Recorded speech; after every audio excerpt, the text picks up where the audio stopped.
She knelt in the silence of the pines, her scrubs streaked with dirt and blood, hands steady as she wrapped gauze around the stranger's torn leg. The wind whispered through the trees, but the forest held its breath. No sirens, no applause, just the rhythmic sound of her own breathing and the sharp inhale from the man beneath her touch. Her stethoscope bounced uselessly against her chest, more symbol than tool out here, but she wore it anyway, because it reminded her who she was. "You saved my life," the man whispered, eyes glassy, pain etched deep across his face. She didn't smile. She just looked down at the hospital badge still clipped to her pocket and thought of the shift she'd never return to.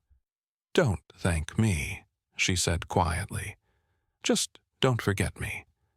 She didn't know yet what she'd lose because of this moment, but she knew it would cost her.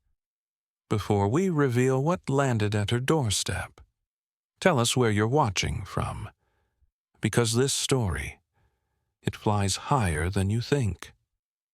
Amara Blake moved through the hospital like a breath people didn't know they needed, quiet, consistent, and gone before they could say thank you. Early 30s, always in clean but faded blue scrubs, her stethoscope looped around her neck like armor. She was the kind of nurse who remembered birthdays, comforted families, and stayed late to clean rooms no one else wanted. Yet despite years of holding people's lives in her hands, she was never mentioned in meetings or newsletters. She walked through the hospital like a shadow, present in every crisis, forgotten by every headline. Amara didn't mind the silence. It gave her space to listen, and listening, she believed, was half of healing. But the hospital didn't value quiet kindness. It valued policy. And policy had no gray zones, which is why, on the day she didn't clock back in after lunch, questions started. Her supervisor was waiting the next morning, arms folded. "You vanished for 4 hours," she said, her tone sharp. Amara looked her in the eye and replied simply, "I was saving a man's life." That man was Liam Cross, a tech billionaire no one recognized when he fell 10 feet off a ridge trail just beyond the state park. Alone, concussed, bleeding. He had left his security behind for solitude. A man who had everything, suddenly at the mercy of a stranger's hands. He had called out faintly. Amara, hiking to clear her head after a graveyard shift, heard him, and she didn't hesitate. Now, standing in her supervisor's office, the weight of the decision pressed against her badge. Cold plastic clipped over her heart, but suddenly feeling more like a target than a title. No one cared that she had stopped a man from bleeding out beneath pine trees. No one asked why she had her med kit in her backpack. They only asked why she left without telling anyone. And for the first time in years, Amara asked herself something she'd never dared to ask. Was doing good in silence still worth it if no one believed it mattered? The forest was quiet that afternoon. Too quiet. Amara had only planned a short hike to clear her mind before another long night in the ER. But halfway through the trail, a sound shattered the stillness, a sharp, human groan of pain. She paused, scanning the trees, then ran toward it without thinking. There, sprawled beneath a jagged ledge, was a man with blood trailing down his leg and a gash above his brow. No ID, no phone service, just a crushed backpack and panic in his eyes. His skin was pale, his breathing shallow. His life hung between heartbeats, and she caught it with her bare hands. Amara dropped to her knees, opening the emergency kit she never hiked without. Her fingers moved fast, gauze, pressure, antiseptic, while her mind quietly screamed about the shift she'd be late for, about the rules, about how no one at the hospital would understand.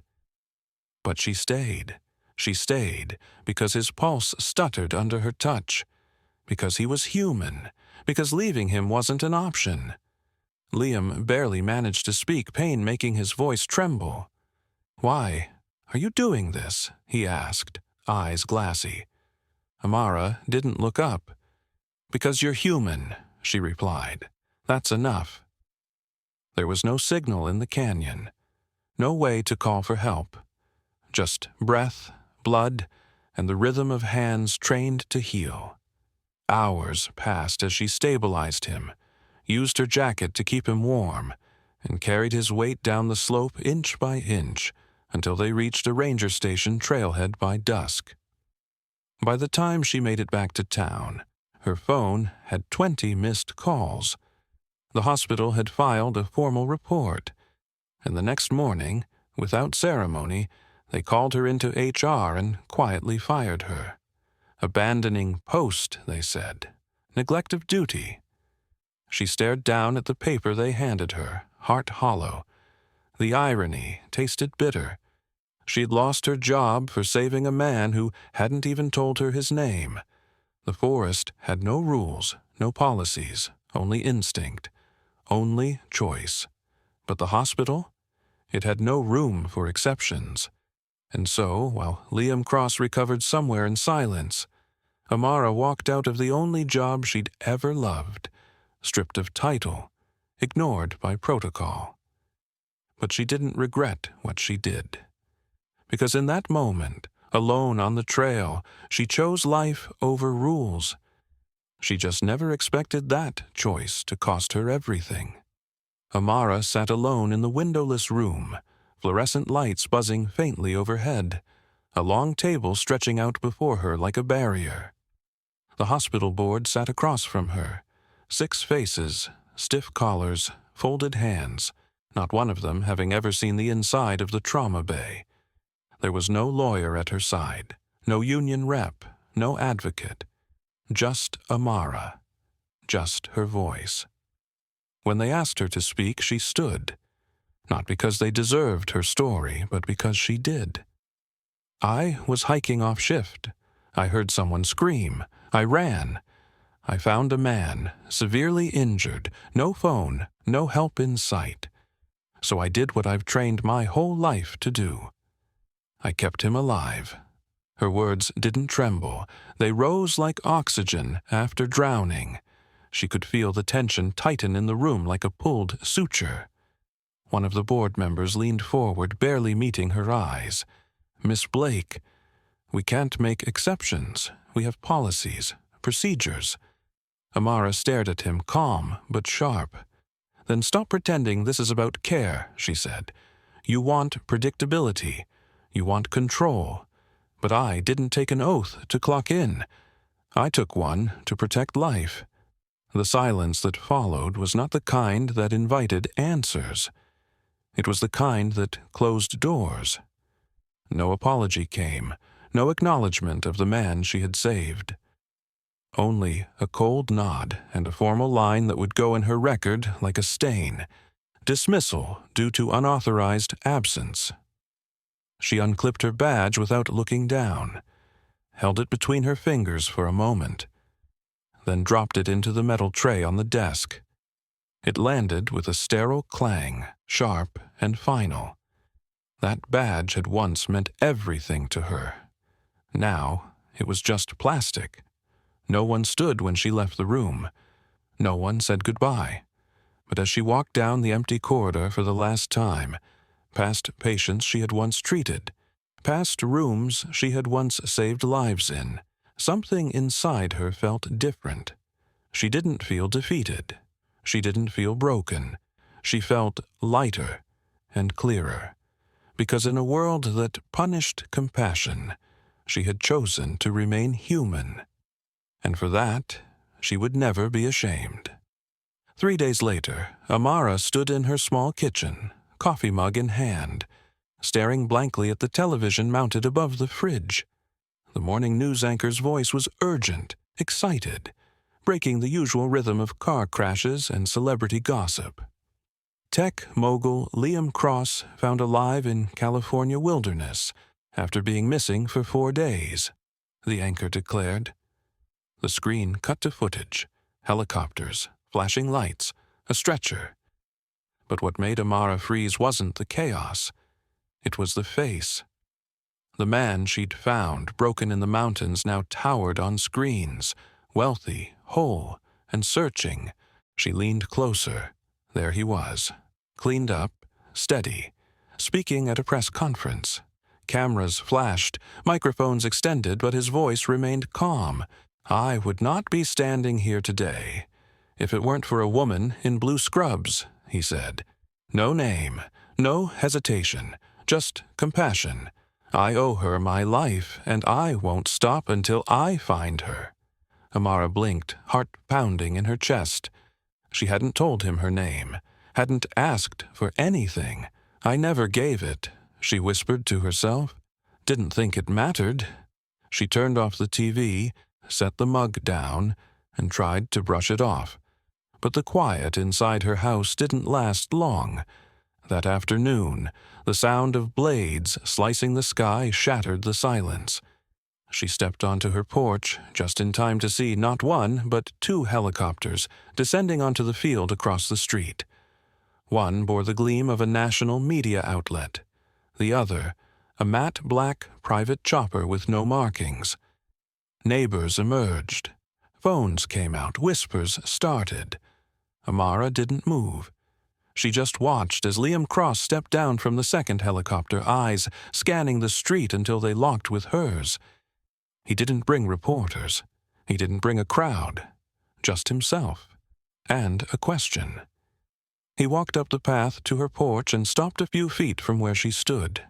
"Can I offer you a job?" he asked gently. "Or just a thank you?" And for the first time in days, Amara smiled.